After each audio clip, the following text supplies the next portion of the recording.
Welcome back to another edition of the Night Report podcast. I'm your host, Mike Broadbent. Joining me once again are my co-hosts, Richie O'Leary and Alec Crouthamel. Today, we're going to do a men's basketball season recap and look forward. Talk a little bit about how the season went versus expectations, where we see optimism or pessimism about the program into the future. Talk about who we think should stay and go from both the roster and the coaching staff, and more. Before we get into any of that, though, I want to thank a couple sponsors. Obviously, FanDuel has been great to us. They obviously a ton of bets you can make in the NCAA tournament. The college football over-unders were released this past week. One thing that stood out to me is Rutgers is a 4.5 win over-under for the season, which if you follow the show, 2 years ago, I was all over the 5.5 and 6.5 over in 2024. That ended up hitting last year. I don't think any of us wanted a part of 5.5 wins for the Scarlet Knights in 2025, just with that schedule.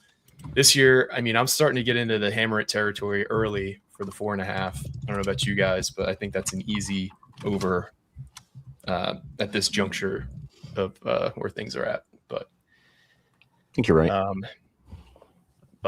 That's my betting advice. We're also brought to you by coachingties.com. For those of you who have been following me on social media, I've been teasing some screenshots of something I've been working on, and it's finally live.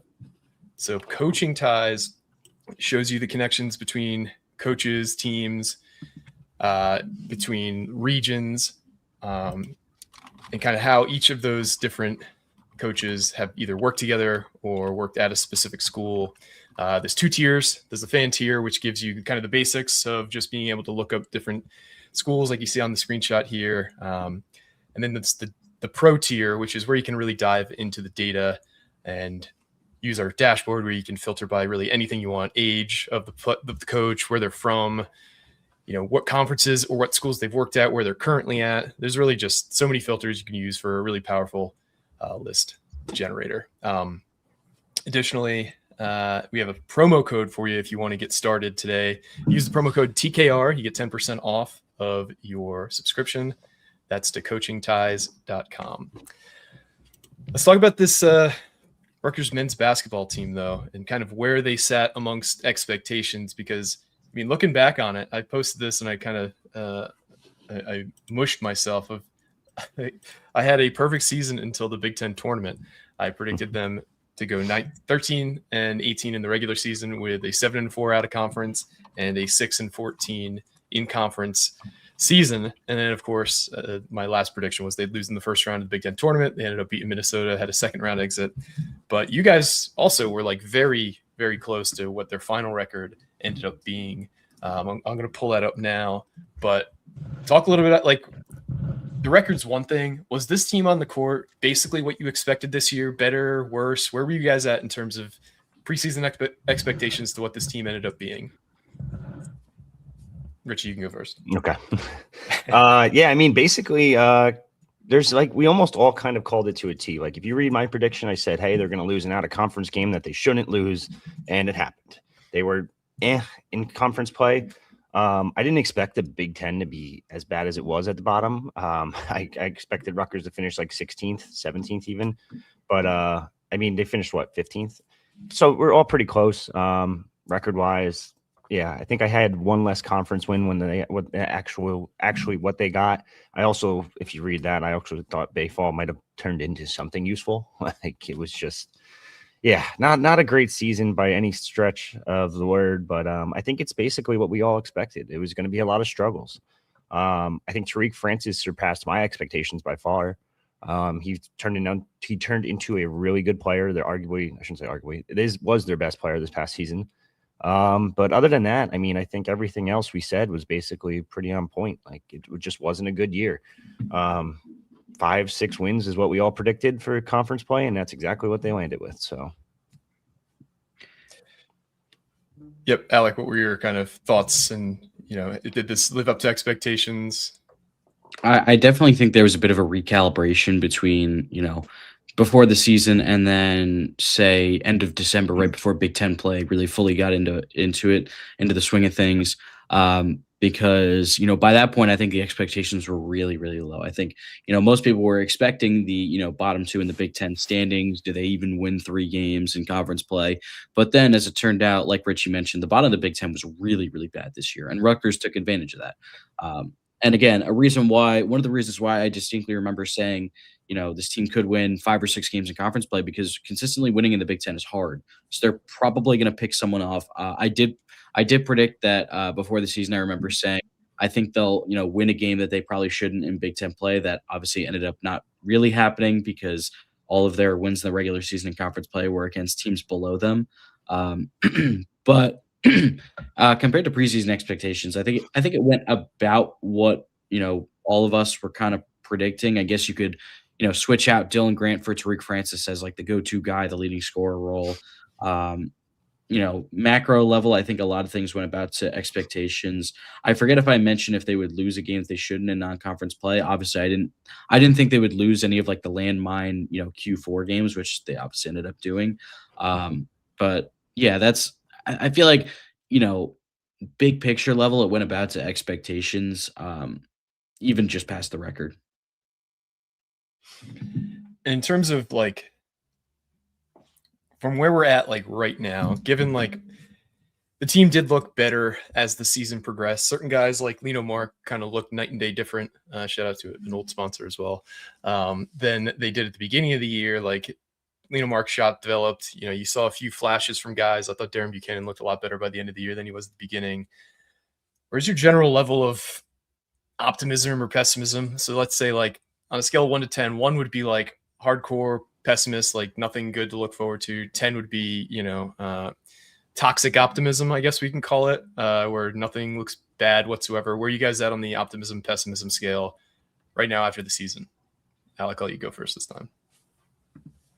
Yeah, I think it's going to be tough to say until the portal really gets into the swing of things, like who they're after, who they're legitimately have a shot with, because you're going to have to turn over a good amount of this starting lineup and roster in the portal to improve on that, the figure from this year.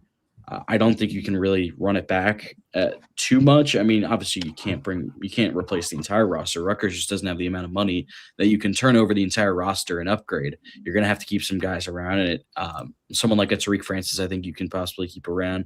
We'll get into that in a little bit. All the who should stay, who should go. But yeah, I think we'll see how it works with the portal. There's going to have to be some philosophy changes as well. I mean, we've talked about this time and time again. On both ends of the floor, really, there's going to have to be some philosophy changes. Whether that comes with staff changes, we'll have to wait and see. But I think there needs to be legitimate change that we see in like April, May, in terms of philosophy, in terms of personnel, obviously.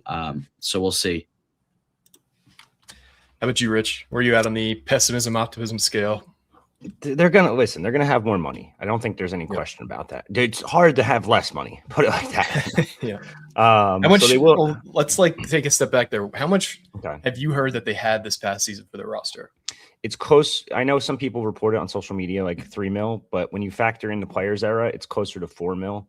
Okay. It might be a little bit over that too, depending on how you look at it, because that $1 million isn't really like usable, kind of, because Pike likes to split it amongst the whole team, not NIL in general. And that was a big confusion on the boards for the past couple of weeks.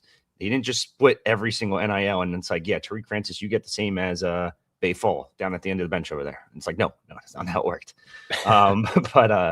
Yeah, no, that sounds like they had around 4 mil. It sounds like obviously Dylan Grant was the top guy that got money last year, closer to like 500. They split a lot of the money among like the freshmen. Like they weren't making a whole lot. Like for example, specifically Dorian Jones wasn't making a whole lot because he couldn't get eligible anywhere. Like that's it's very easy to not pay him. Now, if he gets good, you're gonna have to pay him, but that's a different story.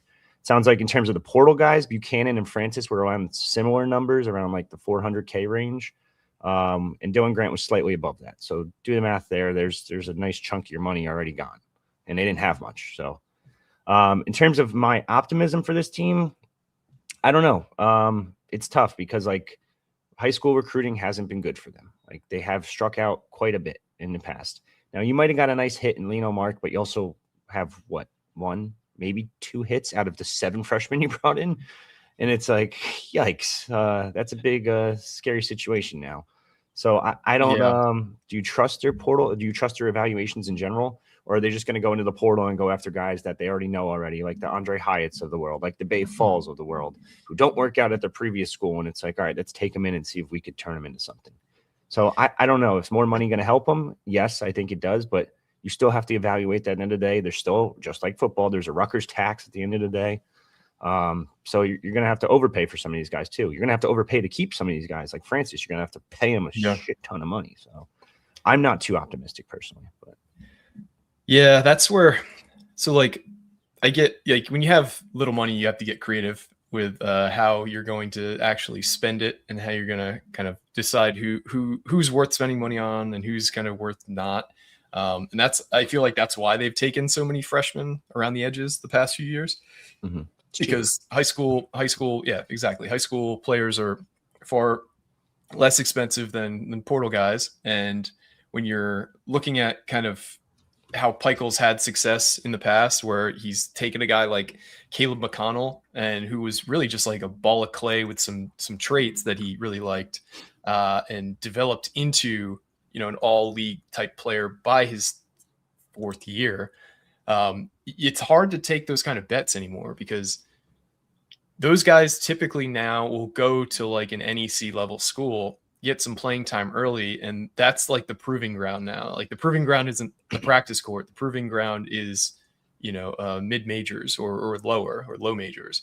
So for Pikiell, who likes to kind of have third, fourth, fifth year guys on the court, I just don't know if that's realistic anymore. And I think he has to kind of like let his hands off the wheel a bit and understand like the world we used to live in isn't the world we live in today. And you're going to have some guys like a Jermichael Davis who possibly could be here for 4 years. But I mean, if Jermichael Davis was an above average player, above average, like Big Ten guard, I should say, he probably would have left already because he would have been offered so much money that Rutgers couldn't afford to keep him along with all the other players because he's not a starter. So I think a philosophy change is needed. I think Rob Sullivan is kind of like the linchpin for the offseason in a lot of ways, because if he doesn't have these evaluation numbers really locked down for Steve Pikiell heading into the portal, we're like the goose is already cooked before the oven's even open. Like we are screwed before it even starts. So if he has a very good feel for what guys are going to cost, for what guys specifically would be potentially interested in coming here at the right numbers, like if we have all that kind of worked out and ready to go and hit the ground running day one, I think we got a chance. But if what happens is kind of what we've seen elsewhere, where you get in there and you immediately got sticker shock, where everything's 50% more expensive than what you expected, I think you're totally screwed. Because we've heard that happening elsewhere, where like you get in there and all the work you've done is basically useless because you realize what you thought was a $500,000 player is actually $1 million player. So that'll be interesting to see how it goes. I think basketball is a little obviously different than football because you have maybe 8 guys you'd want to spend serious money on, whereas in football you need 30 that you need to spend serious money on at least. Yeah. So at the long-winded end of my kind of monologue here is I would put them at dead even at a 5 right now. I think if Rob Sullivan comes in and really does have a great pulse on where the market is, I think I could go as high as like a 7. But if he proves he doesn't, I think it's like at a 2, man. Like, because we'll get into this. There needs to be a lot of change this offseason in the program, and we'll see how much of an appetite Steve Pikiell has for change. Because in the past, if you're basing it on how he's handled things in the past, he has basically no appetite for it. Here's where it's really interesting. Like, we've heard really good things about Rob Sullivan already and his connections with agents and stuff like that. And then you also hear from other people that, like, yeah, they're already starting to look at Europeans again. And I'm like, oh, dude, I don't know if I could do this again.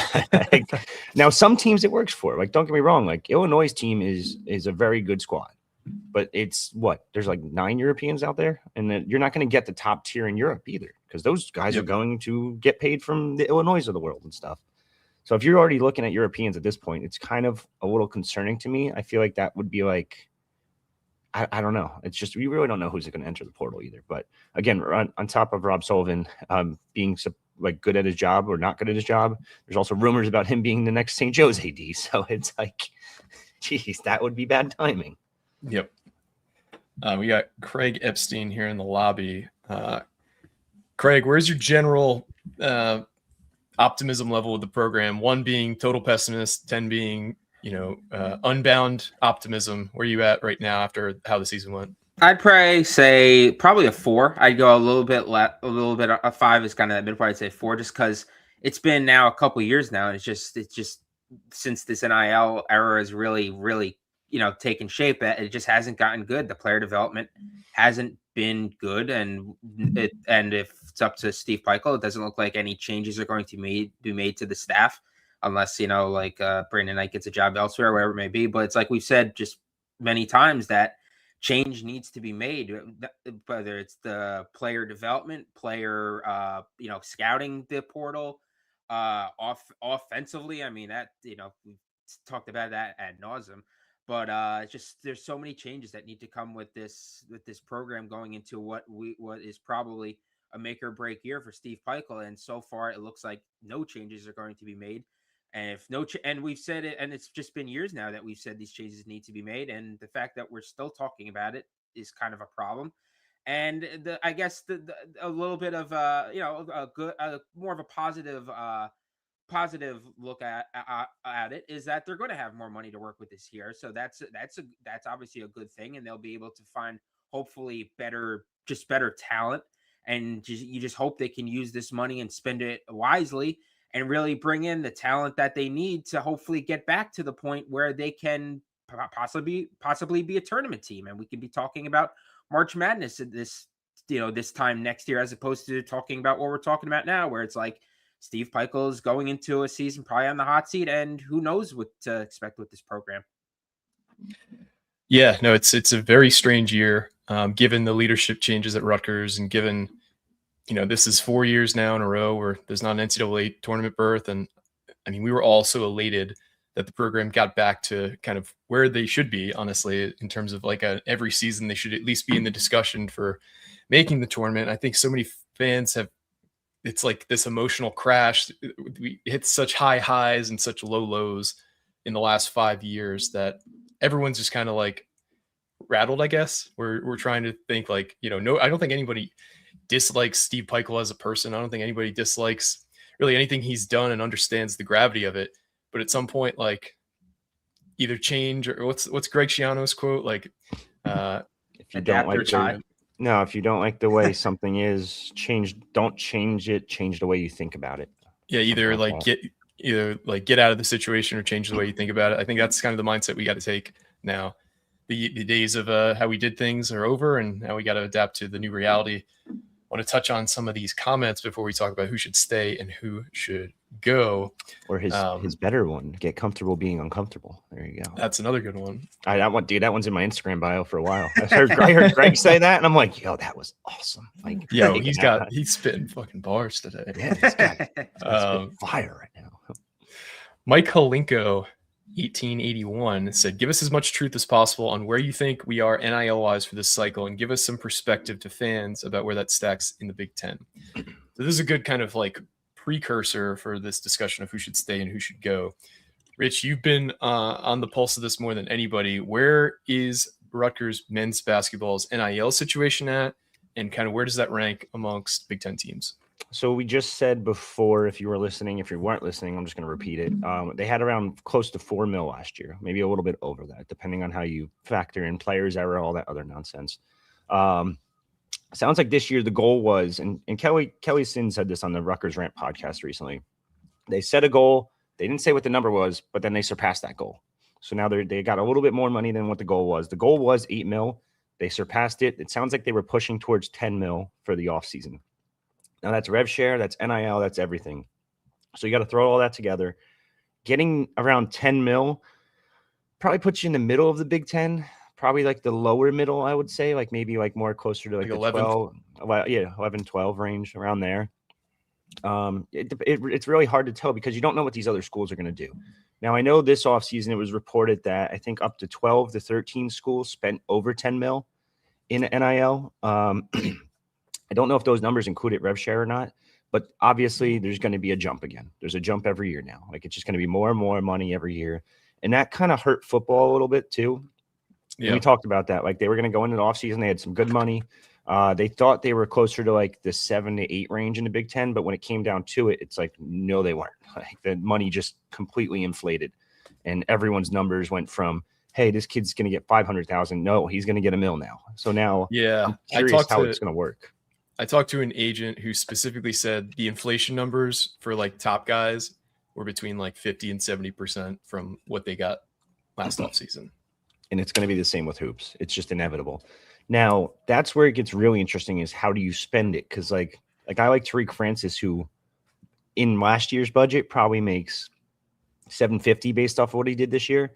I think he's got to be $1 million player now at this point. Like it's inevitable.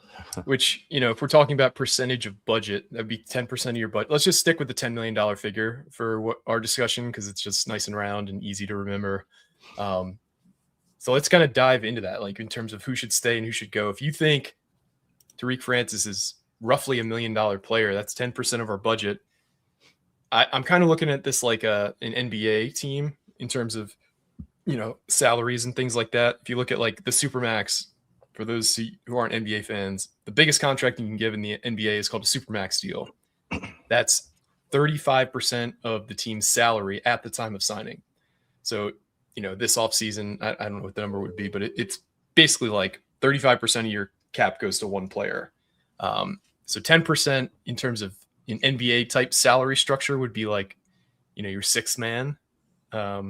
So in terms of that sounds about right for me. I would hope to still get a bit of a discount, but I don't know. The kids aren't really keen on giving discounts, so I wouldn't blame anybody for not taking it either. He's such an interesting case too, because like now that Knight's probably not going to go to Pitt, we know Pitt's keeping their coach. Is there a chance that Pitt, who is going to struggle with a lame duck coach of their own, saying like, hey, like we're going to have to overpay for players? Who's a player out there that we can go get right now that's a scorer that's going to help our team? And I'm like, Tariq Francis, like he's grew up a Pitt guy. He's a Pittsburgh native. He loves everything about Pitt. Like if Pitt came to him and said, we're going to offer you the same money as Rutgers, I'd be really intrigued to see what he does. And it's also a tough thing to manage how much because again, of that 10 million, if you're putting 10% towards Tariq Francis for $1 million, you still have to upgrade the rest of the rotation and then also keep a couple guys as well. So how much do you want to value, wanting to keep a guy like Francis? You know, what's your limit, I guess, is the question, when you still need to upgrade a lot of the rest of that roster as well. Filling it out with, having a big time point guard with some more size next to him, or having him come off the bench. You obviously need a big man. That's going to cost you probably 1.5, maybe even, something around that mark as well. So I guess the question is, what's your limit and what's his limit, is the question, because obviously I think he really likes being at Rutgers. He had a lot of success individually, I'll say, help lead the team to some wins. So what's the limit on both sides to, where he wants to be at in terms of money, because obviously he's close with Knight. And Rutgers, obviously. So I guess that's the question. What's the limit? I was just going to mention that too, Alec, is that I almost feel like the center position, the big man position, should probably be the first just thing they do, because it's kind of like working your way back from there, where this, like we've seen now for a couple years now, Steve Peichel, this team needs a rim protecting big man. It's just like they need it. It's so vital to just everything they do. So it's almost like you almost have to start from there and work your way backwards. So that way you can tell whether or not will have enough money in the budget for a Tariq Francis or whoever it may be. But I guess as a blanket statement, I probably would keep Tariq Francis at that price, just because I guess a bird in the hand is worth like two in the bush. Is that the? Yeah, no, that's it. Yeah, I don't think it's just price though, too, because there's other factors. Like, is he okay with potentially being a sixth man? If not, that's fine too. Like, I think he's going to play starter minutes, and Steve Peichel always says starter minutes, whatever. It doesn't matter who's the first five and who's not the first five. So he'll still play 20 plus minutes a game. The other question is Knight going to be like pushed back a little bit on the fact that I think they need a point guard? is he okay with being like that 2 guard? Like he's undersized 2 where they get a taller point guard there that could kind of facilitate. And it's a lot of ISO ball for him too. Like a lot of his buckets are off ISO ball. And we keep telling people they have to change the philosophy of the offense. Is he going to be able to thrive in an off-ball role? I don't really know. There's a lot of factors at play too. So it's going to be really interesting. And then does Knight could still get a job. Like it's very possible he could get a mid-major job. And we know like schools that don't have football have some solid NIL to work with. Like is a school like in the mid-majors willing to throw like 30% of their budget at Tariq Francis if Knight's the head coach? I would probably say yes. Yeah, I mean the top, I guess, area that would come to mind is like an A10 team. That's what I was trying to think of which A10. I mean, it doesn't seem obviously St. Louis is probably not going to open. Dayton probably won't open. So like trying to think of like that level, but it could always happen. Yeah, I don't know who else would even going to open, and that's going to be interesting. We know he interviewed at Fordham last year, and he wanted that job. So if Knight leaves, does he just kind of follow him? I think that's the big question mark. It depends on the level of school, I guess, and how much money they have. And that's another interesting part about that particular level of the A10 ranks. Like there's a big gap between the haves and the have-nots in that conference and that kind of level as a whole, as there is in the high major ranks as well. Like Fordham in particular is a job and a program that really doesn't have a lot to work with. While you think of someone like VCU, St. Louis, Dayton, the big dogs, they have a lot to work with. So I think that plays into it as well. Yeah, no, I think coaching changes and player movement is inherent. Like there's always going to be guys who are very close to a specific coach, and if they leave, like the implications there are obvious. But let's kind of set where we think the coaching staff should change and make its kind of turn in the offseason, because I think so. Kelly Zinn has said a few times, and I'm kind of following some breadcrumbs here, so stick with me. When Kelly Zinn was first brought on, you guys had that media scrum where she talked about how she kind of evaluates coaches, and she used a few different rubrics, specific things she said that I thought was interesting to this day. So one of the things she said was that she evaluates coaches on how they performed over the last 4 seasons. She said 4 specifically. So I thought that was interesting. Another thing she said was that she looks at where someone is paid versus that's the big one. Coaches that they're paid, coaches or where coaches are paid in that sport. And she has, that's how she sets her expectations for a coach. If you're a top 25 paid coach, you should be performing like a top 25 paid program. Steve Pikiell is a top 25 paid coach in college basketball. Now, thank you, Hobbs. With those things set up, his last 4 years haven't been good. Yeah, his pay is commensurate with a top 25 program. I think he needs to make top 25 type decisions this offseason, because just running it back is no longer acceptable. And I think she knows that. Another breadcrumb she said on the Rutgers Rant podcast last week, I think it was, in terms of like how much influence she has in assistant coaches and coaching staffs and making changes and things like that. She said, I always have an opinion and I will express my opinion, but ultimately the head coach is responsible for their program and responsible for making those decisions. If I feel like I'm ever in a situation where I'm having to exert like an overly like strong opinion or, you know, really exert my will over what should and shouldn't be done, that's probably not a good relationship for both me and for the coach. That's probably not something that would work out. So I think Pikiell has to kind of be the one who understands like, okay, things need to change. This clearly has not been working for one reason or another. I have the resources that I've asked for and more. Let's see how this goes. I think he just needs to kind of jump in, jump into the pool in the deep end with these changes. I know he's a very loyal guy in a lot of ways. That's admirable. And I respect that. Yeah. But, you know, this is business. You got to make business decisions. And that this offseason is all about business decisions. It's about making sure the prices you're willing to pay to keep guys around are in line with where the market is. It's about understanding where things haven't worked out in the program in recent memory in terms of, the offense they are or are not running, how they evaluate players. Like this is a big, like prove it that he can adapt to change off season. So I think there has to be at least 2 coaching moves this off season to get guys who can be brought in as specialists, whether it just be like a guy who's known for like inbounds plays, a guy who's known for, his offensive sets. Like there needs to be specialties on the staff, not just specialties that like really just focus around Steve Pikiell liking a guy. it's not official, like nothing's official, obviously, but from what we've been told from people within the program is he's looking for an offensive coordinator type. Now, that's where it gets really interesting too, because how much does that affect Brandon Knight's role, who's like running the rotations and in charge of the offense? Is he willing to accept like a different role kind of too? And that's, you say 2 coaching changes, and I could think of and I'm not advocating to get rid of Knight. He's your best recruiter by far. Like, he has all the connections, everything. He's a damn good assistant. But if he leaves for a job, there's like probably a 90% chance he's taking Smoke Williamson with him. There's 2 openings right there. Yep. So, what do you guys think in terms of coaching staff moves? How many do you think that we need to see?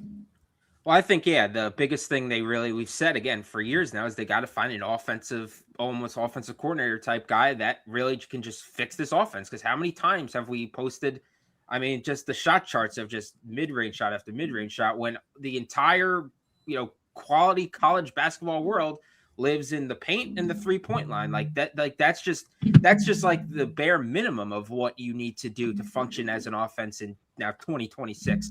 But yeah, like you said, whether it's sets, inbounds plays, or it may be, this offense just needs to change. If you want to keep like you mentioned, Richie, if you want to keep an ISO ball type player like Tariq Francis to take the shot at the end of the game, fine. But you can't survive 40 minutes off of ISO ball. Like, it's just eventually it's just not going to work. So they really just need to find somebody that can just fix this offense. And I guess Michael is going to be the guy to try and fix this defense, because at the end of the day, you could argue the defense was probably worse this year than the offense.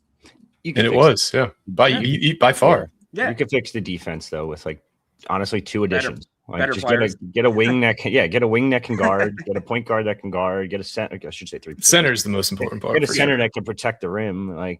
And it's not just that too. I know you said the center, and it's so adamant about getting a rim protector. If you notice, they can't even run a pick and roll with the center. Currently, get a guy that can run a pick and roll. That was Steve Pikiell's offense. Mm-hmm. Yeah, for me, I think it's not as much the number of coaching changes as it is about the change itself in terms of philosophy, like we've kind of already been talking about. Like, if they switch out one guy and bring in like a revolutionary, and maybe that's too strong of a term, but someone who brings something new offensively and can really kind of change the philosophy of this offense, I think that's a lot more valuable than switching over 3 guys and bringing in a bunch of guys that are similar to what they already had. So I think it's a matter of just being willing to make that change in terms of handing off some offense to an assistant who really specializes in that. So I guess we can put it at, I don't know. Do we? I don't think they can run it back with this same exact coaching staff. But I'm interested to see if there is a change made, what direction they go. You can if you demote someone technically that you promoted again, and Steve Hayne, he's got the chief of staff role, so you can kind of just be like, hey, you're just gonna go chief of staff. I'm gonna bring in an assistant coach. Well, by run it back, I more so mean just keep everyone in their same roles. You can't do that. I don't think. I agree. So Matt Brown at Extra Points MB he FOIA'd every school in the country to get the budgets for each men's basketball program. I don't know if anyone saw this. So Rutgers came in surprisingly high. Indiana spent the most of any program in the country on their basketball staff this past season at $32 million. Imagine paying $32 million and missing the tournament. You think we're mad? Yeah. So Rutgers on this list is 18th. Rutgers spent over $16 million on its basketball staff this past year. And so if you're spending that much money, you got to see, again, the same thing we said earlier. You got to have results that are, commensurate with spending that much money. If you're 18th, you should at the very least be making the tournament. 68 teams, right? Make it. 68 teams make it. Yep. Yeah. You got to be top 68, not top 115. Yeah. So I thought that was interesting. I just have one question about that. Does that include the fireworks? Oh my Stop. gosh. We're not doing this. Yeah, we're not doing this right now. I hate that. I hate that they even came out. Number 1, it was wrong. Number 2, Kelly Zinn called it out. Number 3, who has ever went to a fireworks show and said, you know what, they spent too much money here? No, Well, if anything, it was do like it. like you saw people like going out of their way to talk about how it was like the best fireworks show they've ever seen. Like G-Fed was there, and he was like, he said it was like a bombing campaign. It was, oh, that's probably bad taste, but he did say that. Let's rewind. I apologize. But he just said how like it was like the best fireworks show he's ever seen, and it was something that Rutgers got a ton of attention for. I'd say the marketing that Rutgers got and the free publicity they got for that is probably worth the spend. So I do think it's kind of silly. And since then, Ole Miss has topped Rutgers for the most spent on fireworks last year. Yeah. So I think it's silly. I hope they still blow it out like that when, you know, we have the blackout game. I was blown away by it too in person. Like it was like there was not like a down moment the entire game against Iowa. Like every commercial timeout, there was either a drone show or they had Chris Goddard up do that putting thing. You know, I think every section got a TV if he hit that putt. Like it was just a really cool experience, and I hope they're not deterred by a little bit of like national, you know, silliness to do something like that again. Huh, there was. You saw the replies were going during the game. Oh, whatever. The replies, they might not always win, but there'll be a hell of a fireworks show. Like you said, it wasn't just G-Fed though. There's so many people that are like, man, I got to put Rutgers blackout game on my bucket list now. Like that's awesome. Yeah. So I mean, whatever. Let's talk about who should stay and who should go on this roster. So we've given a lot of time to Tariq Francis already on this pod. So I think everyone kind of has a good understanding of if he's willing to kind of be that sixth man, that, you know, that, guy who can be like a heat check scorer. I don't think he can be like a starting, like in every game kind of starting level player just because his defense isn't good enough. But I certainly do think he has a role and a useful role. And he's proven that he can be a player that helps the team in the Big Ten. Now let's kind of move further down. I only have like a handful of guys that I think make sense to come back, and I'll kind of, you know, let you guys talk about who you think should and shouldn't go. But I think a guy who makes a lot of sense to start with here, since we've already talked about Tariq Francis, is maybe the most disappointing guy on the roster this past year, in Dylan Grant. I know he, you know, was a priority for the staff to keep after they let a bunch of guys go. He just, I wouldn't say he looked like he wasn't engaged this season, but he did not look like he improved. I think he looked like he actually regressed this past season from his freshman year. What are your guys' thoughts on, you know, the stay or go question with Dylan Grant?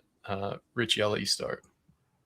I can't justify paying him as much as I did, or as much as they did last season. If he's willing to come back and probably take a different role, I think he's replaceable at that price point of like, I know I said he probably made around like $500,000, close to it, if not. I just can't see a reason for him to come back as a starting four. Like you're going to need a guy with more bulk. It's weird to say this because he was a good rebounder at a high school. He was a good rebounder last year. He just regressed significantly this year. He just wasn't the same player. Now, part of that could be like, hey, if you get a better center next to him, then maybe he could go back to that role and be a solid player. But if he's willing to come off the bench, sure. I don't think he's going to be willing to do that personally. He also looked like he was just checked out. And everyone I've talked to just kind of said the same thing. It just looked like he didn't want to be out there. Hell, towards the end of games, towards the end of the season, I was texting you guys like, dude, check his FanDuel account because he's just throwing up some crazy things. Like, to get the FBI involved in that one because like this man is trying to sell really bad. But I don't think I could bring him back personally. I don't think he's going to want to come back unless it's a starter role. And I think you could find someone better that fits his system a little bit better and as a starting four. So I've been thinking about kind of like that very thought, Richie, where you'd be fine bringing him back if like he's willing to do X, Y, take less money. And I kind of think of it like, imagine you got like a promotion at your current job where, you know, it's a 30% higher salary and you get into that role. And after 6 months, it's clear to everybody, like, this is not working with you at this role. When you were working as this role, you were really good. You know, this was more suited for your talents, but now it's clearly not working. You're not going to like, there's not many companies who are like, if you're willing to take your old job back at your old pay, you're more than welcome to stay. But this is not going to happen much longer. Like, that's just not realistic. So to expect a guy to like take fewer minutes and to take less money, I just don't think is realistic, especially when you can just go somewhere else. So I just want to like set the table with that when we're talking about like if he's willing to, take these concessions. I just think most of the time when concessions are being talked about, it's already kind of unrealistic territory. And I know I'm going to talk about it too, but I just wanted to address that before we get too much further. How about you, Alec? Thoughts on Dylan Grant and stay or should go questions?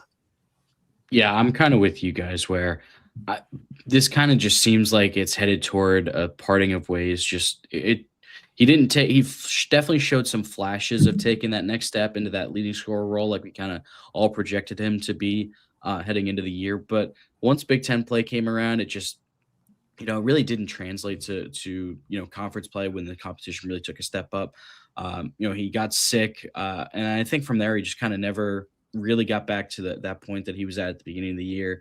I agree with you guys. The body language wasn't great. So yeah, I mean, I do think he has enough talent to, maybe not be a Big Ten starter, but definitely be some kind of role player or a starter at like a, solid mid-major level or even like a low high major level. But I just think for Rutgers and him, it's probably best if they just split. It just didn't work out here in this year. So, yeah, I mean, if he wants to stay with a reduced role or whatever, I think that's fine. I guess you need, again, like I said earlier, you have good money, but you don't have the money where you can flip over the roster completely. But if he wants to stay as a starter, a guy who gets the ball in his hands a lot, I think it's just better for a natural, just kind of move on from each other.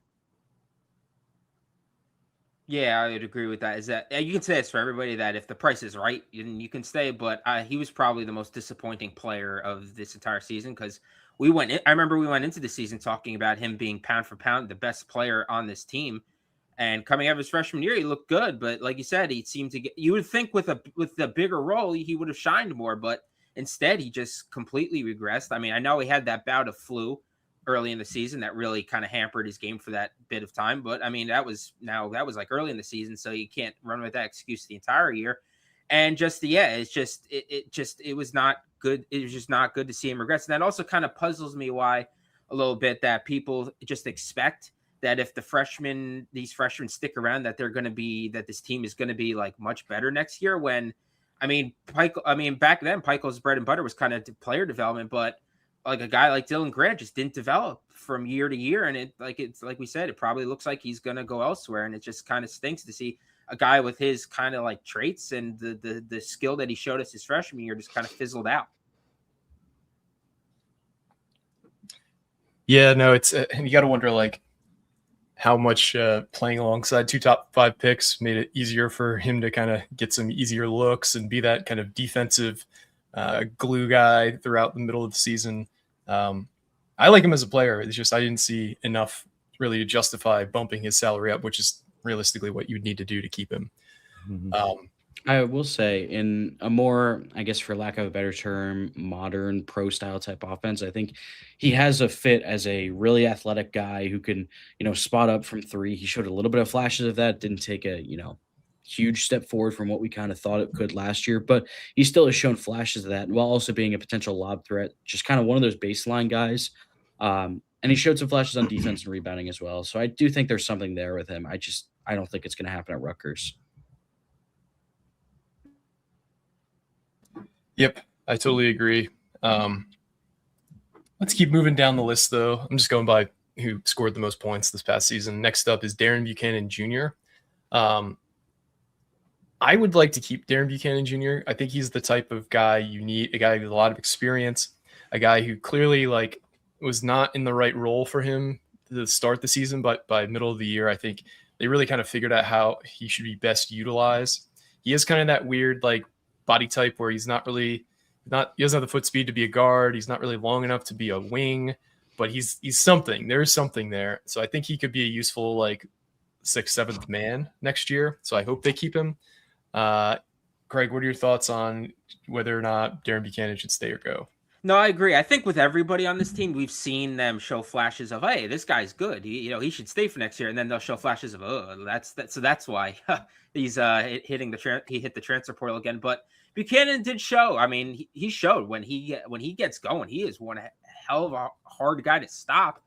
And even before, like I said, 2 in the hand, we're 1 in the bush, whatever the phrase is, that I think he's a guy worth keeping. If he can learn to go to his left, he will be just really a hell of a player. But like we said, he showed flashes where he can really be unstoppable at times, and I think could be a real good contributor. Not just through his play, but I think he's a really good leader on this team too, a very vocal type of guy. So I think again, as long as the price is right, he is a guy definitely worth keeping for next year.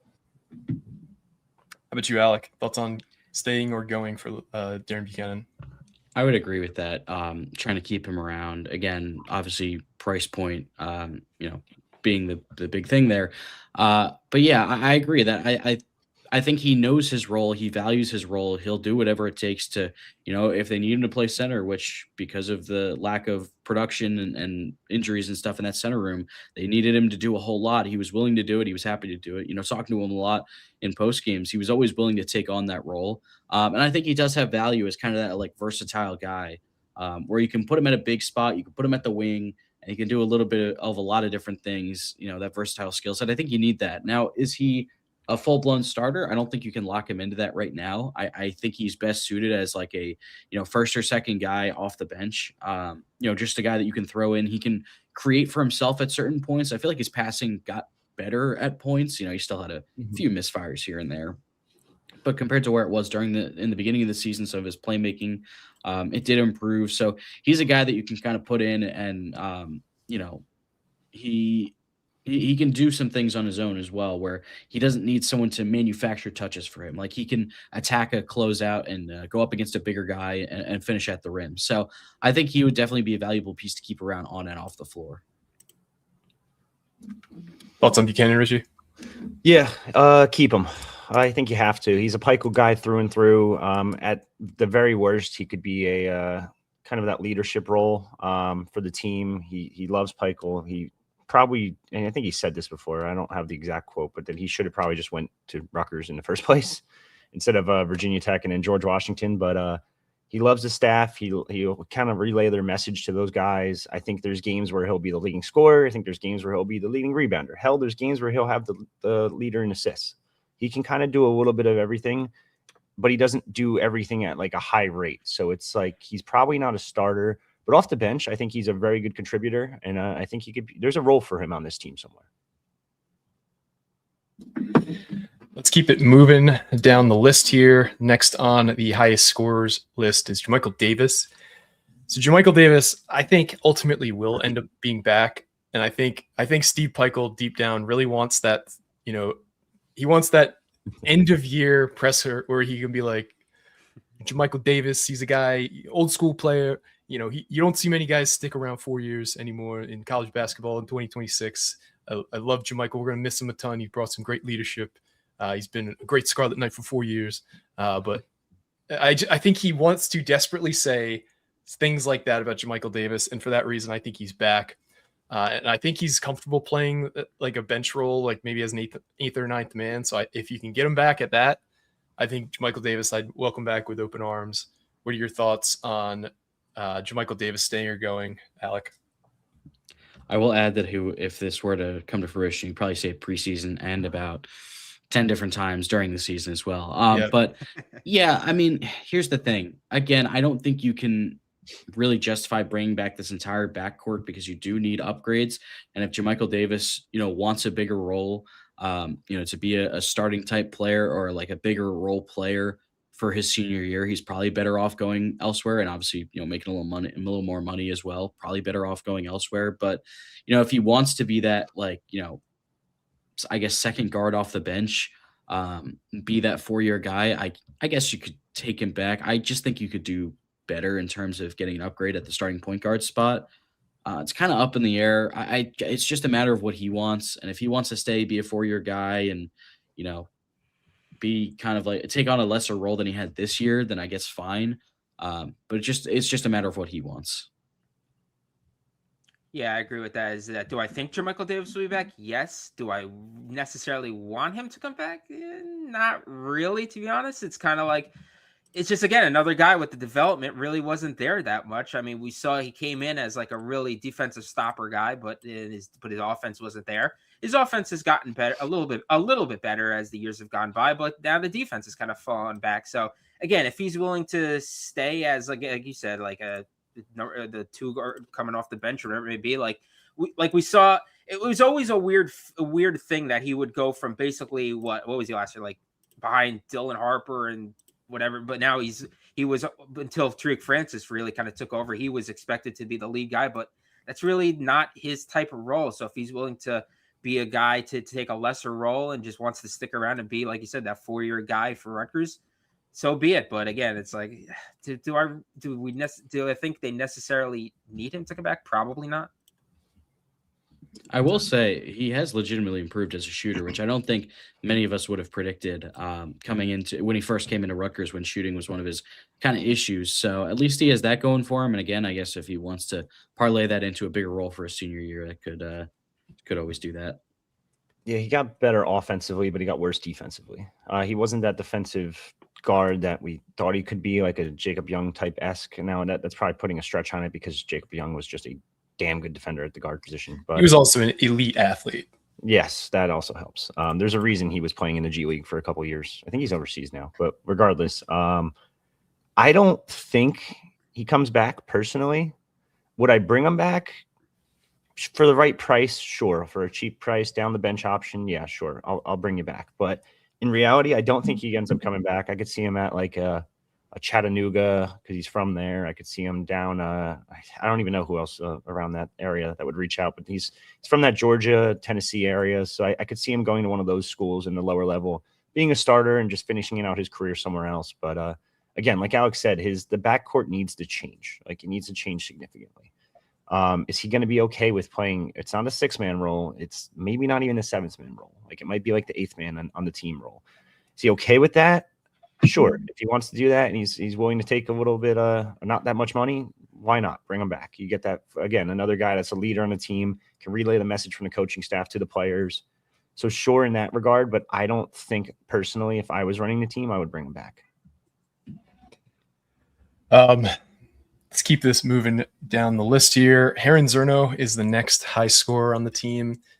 I think he was just not – they couldn't figure out, both him and Battle, both European guys this year, in terms of how to utilize him. I think he has a skill set where if you utilized him the right way, he could just be that like spot up shooter. But there was far too many times like we didn't get him just spot up looks. So I think he struggled a lot on defense. He's a guy that I don't see how you could bring back unless he's willing to basically not take a redshirt year, but like be a guy that like really gets developed next year and is like an end of the bench guy at best. Rich, what are your thoughts on Heron Zerno staying or going? I'd bring back Zerno. I think he showed a lot of potential. I think you can argue in terms of his shot itself, not making the buckets. It's a beautiful looking shot. Do I think he probably took some stupid ones at times? Yes. Do I think he also missed some wide open ones at times? Also, yes. But he was arguably your best shooter on the team. And we saw that in practice, in the limited practices that we've seen, because, you can't see practice before the season starts unless you're someone else. But I would bring back Zerno. I think there's a role for him as a shooter on the team. But again, the offense needs to be fixed significantly. You got to somehow create open looks for him. And it's not really somehow. It's probably very easy to set an off-ball screen and get him open. But I do think as a shooter, the potential is there, and he showed flashes of that I would bring him back. What are you guys' thoughts? Yeah, I mean, I think if you can overhaul a lot of the offensive philosophies, get a lot of really good looks, things like that, I think you could take a flyer. But as it's currently constructed right now, I just think his shot was a little bit too inconsistent, and the defense wasn't really there. I think he's a talented player, but I think his skill set might be a better fit elsewhere. Yeah, personally, I think I would keep him just because his shooting ability at times showed he was really lights out. And I think it's valuable to have really a pure shooter on your team. But I think we've seen now over the past couple of years, pure shooters don't really work for Steve Pikiell in this system. Like you have to be able to do, basically a little bit of everything. And if it's rebounding, if defensively, I don't know. I just don't think Heron Zerno. I could definitely see him going elsewhere just for a system that I guess better fits his skill sets. Let's keep it moving down the list here. Caden Powers, a guy who had some definite flashes. I think he was probably the second best freshman guard by the end of the year. The next one we'll get into, obviously, Lino Mark. But Caden Powers, I think he's another guy that I didn't quite see enough out of, but there is something there. Is there enough there to justify keeping him around for like probably another 2 years, where I think he could be a starting level guard in the future? But how much patience does this staff have to develop a guy like that in the lens of the staff has to adapt? What are your thoughts on staying or going for Caden Powers? Sorry, Craig.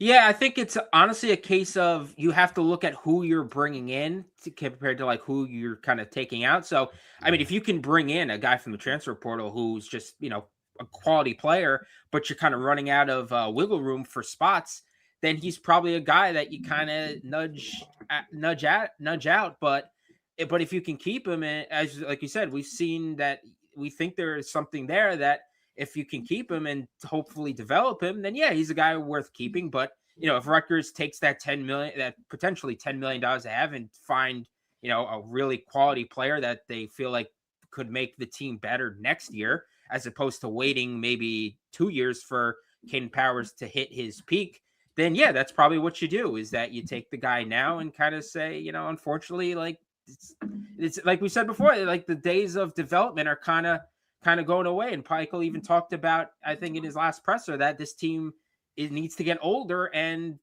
last I checked, Caden Powers doesn't exactly fit that bill. So if you find a player that's older and better, then you probably bring that guy in. How about you, Alec? What are your thoughts? I think Rutgers would like to keep him around. This might be the flip side of, does he want to stick around? Because if we're banking on Rutgers bringing in some backcourt upgrades in the portal, Caden Powers is probably going to take on a smaller role than he had this year. And even towards the end of the year was already shrinking. But he had a fairly sizable role at certain points throughout the year, kind of fluctuated. But, if we're working on the probability that Rutgers is going to upgrade its guard room, bring in a couple transfers in that regard, I feel like he might want to take on a bigger role somewhere else where he can, again, I guess it remains to be seen how much like where they're from and all that stuff, how much that makes an impact. But, three of the freshmen are from the West Coast. So how much is that going to impact it? And if he thinks he can get a bigger role at, a lower level than the Big Ten, whether it's like Mountain West or something like that, or even not even like regional wise, but just like at a lower level, like the high mid-major or whatever, is he going to want to stick around to take a back seat in terms of his workload, his role, the amount of shots he's going to get? Because when he's at his best, he's able to create with the ball in his hands. He showed that in that UCLA game where he had like 18 points in the first half or something. But then he wasn't really able to replicate that as the season kind of went on and his role started to shrink. So I guess this might be a matter of, does he want to stick around, and will he be willing to take that kind of back seat as he continues to develop as a player? Or will he want to, try to get some more reps, on the ball at a lower level? How about you, Rich?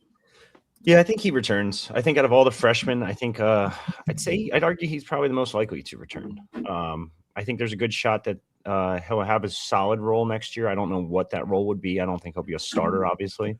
But he's shown flashes where there's just a lot of opportunities where he's taking good shots and creating his own shot too, which we don't see a lot of on this team. And he showed flashes of that. He showed flashes of like kind of Geo Baker-esque a little bit in terms of his game and the size and the play style. And I think that he believes in Pikel. I think as long as Pikel's here, which obviously he's staying for another season, that he'll probably be back. Again, you can't pay him too much, but the only thing that's drawing me away from him returning is the fact that he's from Seattle. West Coast, East Coast, it's a big jump. It's a significant travel for him too. Like, and now he's not going back left and right, but being from the West Coast, like I could see some West Coast teams saying like, hey, like come over here, we'll make you a starter immediately. So I mean, tampering is going on left and right. Like it's going to happen. Now, can they keep him is the question. For the right price, I do end up keeping him personally. So the next two guys on the list are maybe the two most polarizing guys in terms of the fan base's opinions on them, in Lino Mark and Emmanuel Ogbole. So Lino Mark, I think without a doubt, and I'll kind of go into it. And I say polarizing in the sense that some people in the fan base believe you got to do anything possible to keep a guy like Lino Mark, even if that means paying him over $1 million, etc. And then you have people talking about Emmanuel Ogbole, who they say, like, if he's willing to come back as a star or as a backup big, like, no question, you got to keep him. So let's start with Lino, Mark. How much of a priority would you make him if you were the staff, and kind of where would you be looking to slot him at in terms of, if we're working with a $10 million budget, where does he sit on that kind of continuum? Alec, I'll let you start with this one. I think Mark would probably be number 2, maybe number 3 behind Francis and Darren Buchanan. I think there's a discussion to be had there, but I don't think you can pencil him in as a starter right now. And I also don't think you can justify, putting a similar price point of 7 figures, just because he's not there yet. Now the ceiling is definitely, you definitely saw the ceiling down the stretch of the year. He really turned it on. He really got a lot better. He started knocking down some threes as well. So, I mean, there's definitely a ceiling there, and I think Rutgers should definitely try to keep him around, but I don't think you can justify putting a big amount of money and a big amount of investment, like being a starter in the backcourt into, a guy who still is very young and has a lot of developing left to do, even though he did a lot during this year. Same thing kind of with Powers. Does he want that? Does he think he can, get a starting role, get more money elsewhere?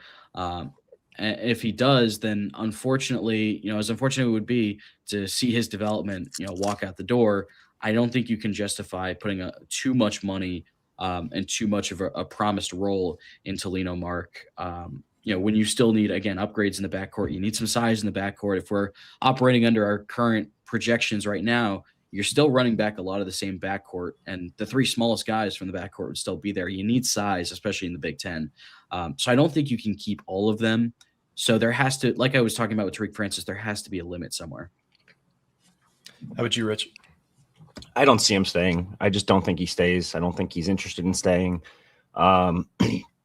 This one I'm biased because I've been reporting it for a while.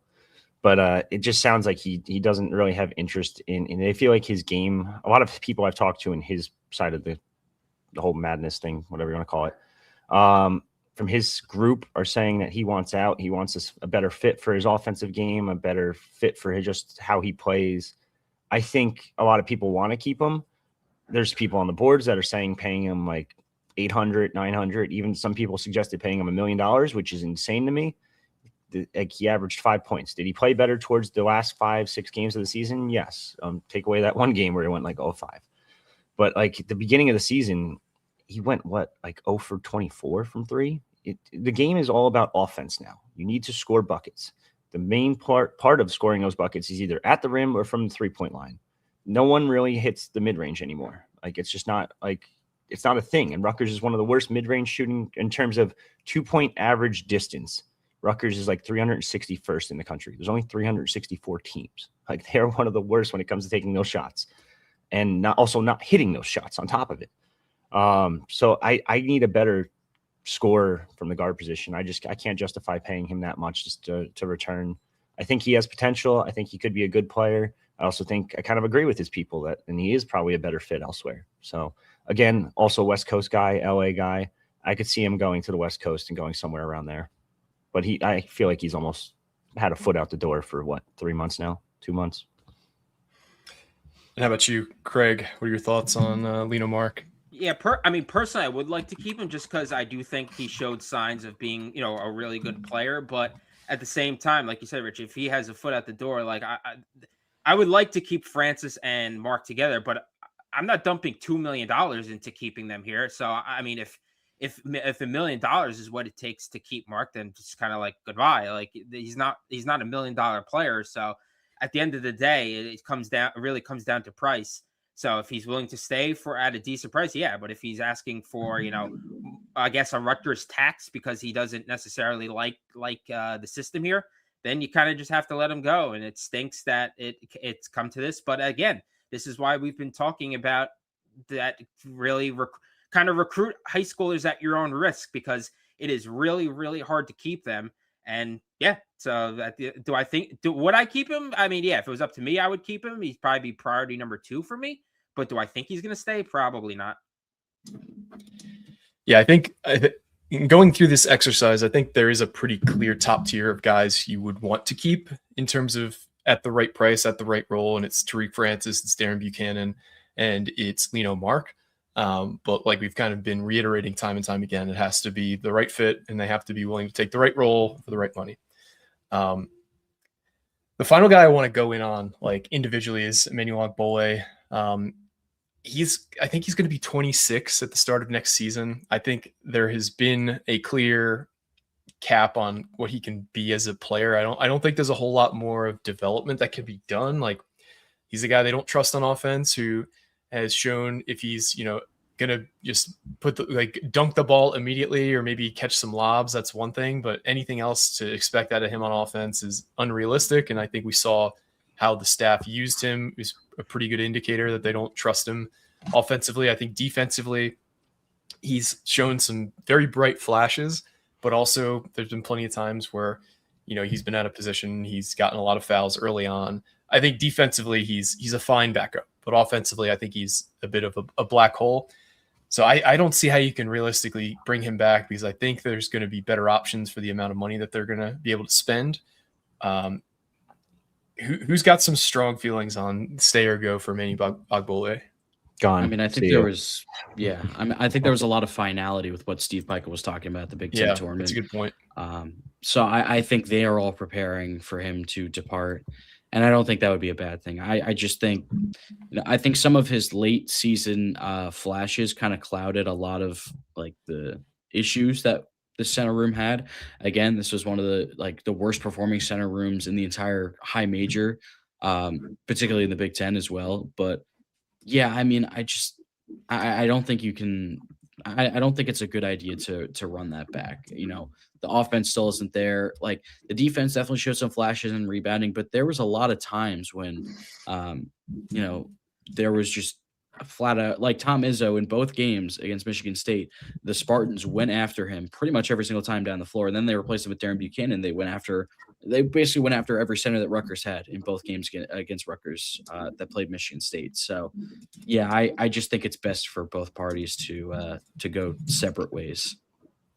Yeah, I was gonna say, I think the head coach kind of answered this one in his post-game press conference, but I know we've been hard on Ogbole, and it's part of me kind of feels bad just because he feels like the last 2 years he's been forced into a position he's just not equipped for. Like, he's just not a starting caliber Big Ten center, and they just kind of force fed him in the last 2 years.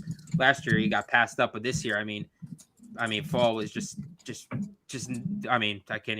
I don't even want to get into that, but he was just basically forced to be the starting center all year, and I'm not even sure he's really a backup center in the Big Ten. So God bless him if seems like he wants to go through. He has one more year. I think he has one more year of eligibility. He seems like he wants to play again, and he can feel free. But I just don't think it shouldn't be in the Big Ten, and it shouldn't be for Rutgers. Yeah, no. Pikiell said it already. He's basically gone. He still has to get an approval for his waiver from the NCAA. I just can't see a reason to bring him back, honestly. He's too limited, like Mike said before, offensively especially. He doesn't have good hands. He's not a great rim protector. Like, there's really only so much you can do with him. I can't justify keeping him. Like Alex said, the center position has been a black hole since probably Cliff Amore left, to be honest. And they've thrown everything and anything at that spot, whether it's Lathan Somerville last year, whether it was Ogbole last year. I thought it was crazy to bring him back this year as a starter, which is just, I guess, money related, obviously, but they're going to go spend big money on a center. They're probably going to spend more than 10% of their budget on a center. I'm assuming probably $2.5 million just towards a center alone. Is he a good backup? Sure, I'll take him back as a backup for pennies, but like, I'm not overspending on him regardless. It just doesn't make sense to me. He is what he is at this point. Hasn't played a ton of basketball in his life, but I just don't see any development, really. I think it's the same player as always. Now, he might have got a little better this season, sure, but again, I can't justify keeping him. The center spot needs to be better under Steve Pikiell. Totally agree, and it's such a linchpin of what he wants to run on defense that if we're talking about kind of like NBA salary cap type of comparison, I think center is a guy, or is a role where you kind of have to spend the supermax money on a center this offseason between $2.5 and $3.5 million. Like, I'm fine with that to really just anchor Steve Peichel's defensive philosophies. Like, you can't do it without a high-level center. So we'll see what they end up doing in the portal. I want to group everybody else on the roster in kind of one block. And if anyone has a strong opinion on somebody staying out of these guys, definitely vocalize it. But between Dennis Badalow, Chris Nwoli, Bryce Dortch, Bayfall, Javonte Ware, and Dorian Jones, those are the remaining scholarship players on this roster. I mean, I think maybe you keep Dorian Jones if you've seen a lot of out of him in practice and you have his academics in order at this point. But what about these other guys? Does anyone think that – does somebody have a case to keep any of Badalow, Nwoli, Dortch, Fall, or Javonte Ware? I think Nwoli has some kind of a ceiling. It just didn't really happen, in year one at Rutgers. I think he showed some defensive flashes. His offensive game didn't really pop that much. He made a couple threes. I guess if you want to, again, have that like role player type depth, but again, does he want to have that role? Does he want to get on the floor immediately and kind of, at a lower level, I guess we'll see. But I think him and Dortch would probably be the two most likely to stay. Dortch, I think, would have to be like a guy. He can't be in the center rotation again, I don't think. But those are the two main ones. The others, it's like whatever. Dorian Jones, I guess, is an interesting case. Like, I don't think he's making all that much, so I guess it's not really a big dent in your, the money that you have to work with. If you get his academics in order, get him a full year. I don't know if he really totally practiced with the program. He did. He did. Okay, so at least he has a year under his belt practicing and all that. So I guess maybe you keep him around just to see what you get out of him at that point. If you see a light at the end of the tunnel where he could play next year. I don't think like Dorian Jones you just keep just because I don't think he'll qualify anywhere else at this point. You spent a year of scholarship on him, so it's like screw it, keep him. Why not? And I think there's potential there. Like if you watch his high school tape, like he was a solid slasher / defender. He's got length. He needs to pack on weight still, which is a significant problem. But then in terms of the rest, I mean, I would look into keeping Nwoli for the right price, but I'd be shocked if he stays. This is the same kid that went to 4 different high schools in 4 years. Is probably just going to end up leaving, if I had to guess, and probably go back closer to whether it be Vegas, whether it be Texas, whether it be Utah, whether it be California. The 4 high schools he played for were all across the country and all on the West Coast for the most part. I just don't see him staying personally. I think he ends up leaving, and he's another one that like it just didn't work out for him. He was a top 125 ranked recruit. It just it is what it is. He has a specific role that could fit him. I just don't know if that role will be at Rutgers. Again, Bishop Gorman goes in California, or Bishop Gorman in Las Vegas goes to Wasatch Academy in Utah, I think it is.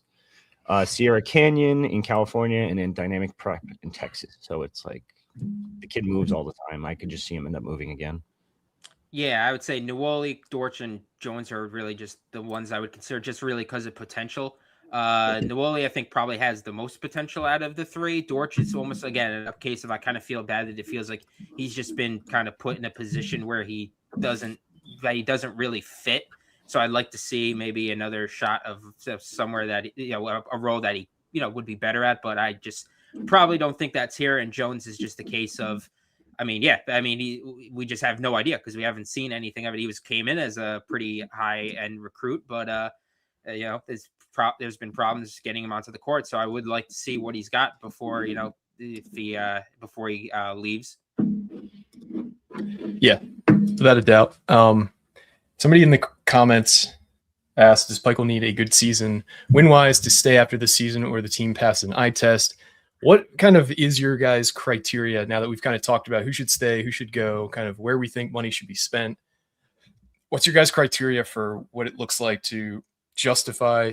And I say justify in the sense that, like, I do think next year, even if we have a bad season, like maybe not disastrous, like if we go 4-28-9 on the season, like you got to, part ways. But if we're, I don't know, let's say we have a 15-17 season again next year.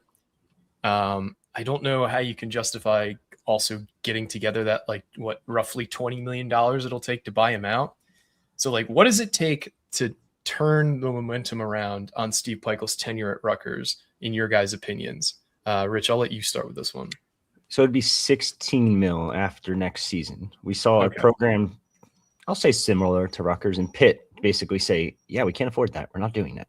Like, and you've seen that all around the country, even at the biggest blue bloods. Like, look at Florida football. They kept Billy Napier around for probably a year or two longer than you would have even 5 years ago, given the kind of implications that having that kind of buyout would have on an athletic department. You saw Luke Fickell this past year get probably a year that he wouldn't have gotten 5 years ago because of the the dedication to spending that money instead on a roster. You've seen this time and time again across the country in all sorts of different places that you wouldn't think would be trying to pinch pennies, but wouldn't think would be blink an eye in 2015 about firing a coach with a $20 million buyout.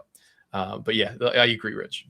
Yeah, I think you have to be at least close to the bubble at the very least. You have to show promise, show progress, and say, look, I got some money this time around. Maybe I didn't make the tournament, but we were damn close. We were like 1 or 2 wins away, and we would have been I don't even know, like a 12, 13 seed or something like that. Even like if you get to play in, even like it's huge. Just making the tournament would almost guarantee him to stay. I think if you're not near that bubble, I think that's really the big thing I'll be watching out for. You got to show something. It's just been too long for a program to have this little drought again from the NCAA tournament. Now I know in the past it was a 30-year drought. They're not going to put up with a 5-year drought even. Like it's getting to the point where it's kind of make or break for Pikel next year. And when you have money on the table now that you could say, hey, we gave you the money and just still fumbled it. That's where it's like, all right, we can't justify keeping you. And I don't know. I know Kelly's is not big on wasting money, and 16 mil would be kind of not wasting essentially, because you'd be able to get a new person in and see if they could turn around the program. But now that they have NIL to sell, it's an easier sell for a new coach too. It's an easier sell to donors if it's like, hey, it didn't work out. Hey, come look at this new guy. Like, look at what Gary Reedus is already kind of hyping up people. They're getting donors now. Like they've had donors, but they're getting more donors now just because of a new coach. That new coach juice is just not only on the recruiting trail, but it helps with donor support, helps with the just fan support in general. Like, so I do think it's kind of my opinion personally. It's probably get close to the bubble or bust, but I could justify seeing it if it's like he's over 500. Sure. How about you, Craig? Yeah, I think it has to be next year. They have to at least be a team that we're talking about on the bubble going into March Madness, because at the end of the day, you just have to be able to sell this fan base on something. And if you can at least get to the bubble and look like you're a team that's really just, taking those steps forward, then that's something you can sell this fan base on. But like you said, 500, one of the worst offense, just really a terrible offense year after year. It's just the same problems. It feels like year after year. And at some point that bubble just has to burst. I guess that's a little bit of a metaphor that I kind of meant to do, but but no, there just has to be something you can be able to sell this fan base on. There has to be some kind of hope, because it really feels like after it's really as bad as this year was, it feels like it's more about the fact that they had, I hate to go back to it, but the fact that they had 2 lottery picks that everybody really expected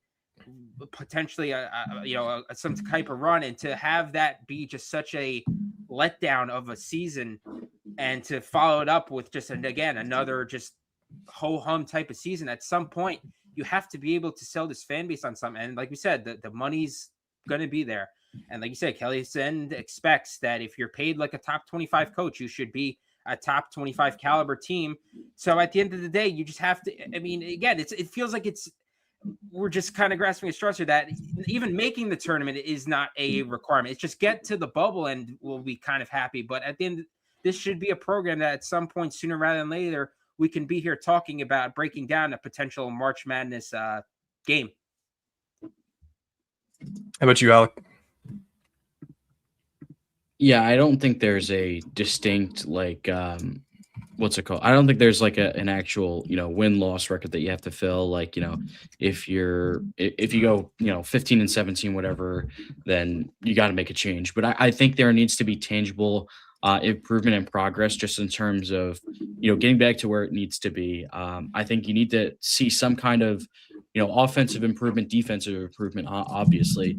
And this roster needs to take an upgrade as well. So if you see progress, like even if you don't make the NCAA tournament, I think as long as you see progress, you could, have some kind of optimism and hope. What does that mean in terms of optimism? It could mean a few different things. Like it could mean that, for example, hypothetically, you bring in a new assistant, you spice up the offense or whatever. You bring in a good rim protecting center with with the increased money that you have, and the defense goes back to being, one of the top defenses of the Big Ten. You just need something to hang your hat on, even if you don't make the NCAA tournament, or even if you do, get to the bubble or something like that. But I do think, obviously there needs to be, you can't have another year like this year where you're just flat out non-competitive in a lot of Big Ten games. So I think there needs to be tangible improvement across the board. And I don't think that just simply boils down to wins and losses, but obviously there needs to be more wins. But yeah, just if you get that tangible improvement, at least you have something to hang your hat on. Yep, I think it's unfortunately a little bit more amorphous than just like a certain record. I think it's in a lot of ways a vibes thing. If the team looks very competitive, if we're a team that, in February we have a path to the NCAA tournament, and if it falls apart down the stretch due to injuries or something like that, that's one thing. But there just has to be like a regularly competitive team that's put on the court night in, night out, that you actually think that is realistically a team that could make the postseason by the last month of the season. That's kind of where my thoughts are for where we need to be. Any closing thoughts, guys, on this team, where the program's at before we head out of here today? Just got to get better. That's all it is. It's as simple as that. You got some money to work with. You're going to have to make some changes. I know Pikel's kind of came out and said like he would love to keep his staff intact this offseason. And it's like, I just don't think you can afford to do it. I think he'll get a little bit of pushback from the admin there. I'm really intrigued to see how they spend this money and what they're going to look at player wise. Cause we were joking around about it off the pod, and there was like a guy that just announced he's going to enter the portal. And I think our first thoughts were like, yeah, Rutgers can't afford that one. And it's like, wait a second. Maybe they can afford these guys. So it's going to be an interesting portal off season. Starts 3 weeks from now? Just have to wait and see what happens. It's really going to come down to roster construction. And I do think you got to bring in some kind of coach, offensive coordinator type, and see if you could turn things around. That's really it. Yeah, it's just really all about it's just all about the off season. And again, like you said, I think it starts with how it starts. I mean, I think again that option number one is I think you got to bring it for player wise. I think you got to bring in a rim protecting set. You got to bring that rim protecting center. He's got to be good. And then I think bringing in an offensive coordinator type guy is also a move that needs to be made. And as long as those first two things are done, then you can kind of work your way from there. And it's always interesting, the off season. So I guess we'll see how this one goes. Absolutely. And I want to thank everybody for listening. Once again, we will be back with you tomorrow as the introductory press conference for the women's basketball coach is tomorrow at 11 a.m., I believe. We'll be in attendance there. Alec, looks like you have a final point that you'd like to make, though, before we head out. Yeah, there were a couple of recruiting questions that we got asked in the chat. One of them from way actually in the beginnings that we're just getting to now about Micah Gordon from Plainfield. I know Plainfield obviously won the Group 4 championship for the second year in a row. I was on the broadcast for that game. Here's the thing with Gordon. So Rutgers showed some interest early on. He's a current junior right now in the 2027 class, but I don't believe they ever actually offered him. I would say that's probably not going to happen. The thing with Gordon is he is absolutely one of my favorite players to watch in the entire state. He can absolutely fly. I'm sure everyone's seen on social media the dunks that he can put down. I took a pretty cool picture of one, not to brag or anything like that, but he can absolutely fly. He's quick off the dribble. He's got quick hands. And he's been able to make some tough shots, but his biggest problem is I don't think he's big enough to play at the Big Ten level. He's listed at 6 feet tall. I feel like he's probably closer to like 5'10", 5'11"-ish. So would that fit in the Big Ten? Maybe not. He did have offers recently in the last month from Tennessee and North Carolina State. So even if Rutgers did really want him, I'm not sure they'd be able to get him either. So I would say Rutgers will not be getting Micah Gordon. As fun of a player as he is to watch, I just don't know if he'd be a good fit in the Big Ten. ACC, SEC, different story, I think. But I just want to put that out there since I'd been wanting to answer that question for a while. We appreciate it, and we appreciate the Alchemist for the $10 donation. Thank everybody who's liked, subscribed, followed us on your favorite podcasting platform Subscribe to the YouTube channel. All this really helps the channel grow. We appreciate each and every one of you. I want to thank our sponsors, FanDuel and Coaching Ties. Once again, if you haven't used FanDuel yet, it's a great time to start with the college basketball, March Madness kicking off. And if you need to know more about, if you want to know more about Coaching Ties, you can follow us at Coaching Ties on Twitter or X, whatever you call it. Or if you're interested in becoming a customer but have any questions, feel free to reach out to me on either my personal Twitter account or on the Coaching Ties account. That's all we got for you guys today, other than Richie. The night report is now 50% off again. So it's portal season. Get ready. It's going to be interesting. There's going to be a lot of tidbits, a lot of rumors, a lot of all kinds of good stuff about Rutgers basketball. We already kind of put together articles about who we think is going to stay, who's not going to stay, not just what we just said today, basically. But a lot more than that. We did women's basketball, just added Daphne Mitchell yesterday. I believe she was on our assistant coaching hot board 2-3 weeks ago. And the head coaching hot board before that. The head coaching hot board, yeah. So definitely sign up now. You don't have to do anything. You just go to thenighreport.com. It's free. Or I shouldn't say it's free. It's easy. It's simple. It's 50% off, or AKA $4.99 a month. And you can check out all kinds of different things about Rutgers athletics, not just basketball, but football. Football recruiting is in full swing. Ton of official visitors come to campus. Just posted 2 articles with one actually just said a official visit to campus and a top wide receiver target. Also just hosted Rivals 250 4-star defensive lineman. Not even Adetayo. That sounds actually like I did that one pretty good. Pronunciation. Look at me. Different me. Yeah, sign up now. You get all the inside scoop on all that. There's something else. I can't remember what else, but it's whatever. Oh, the bracket question.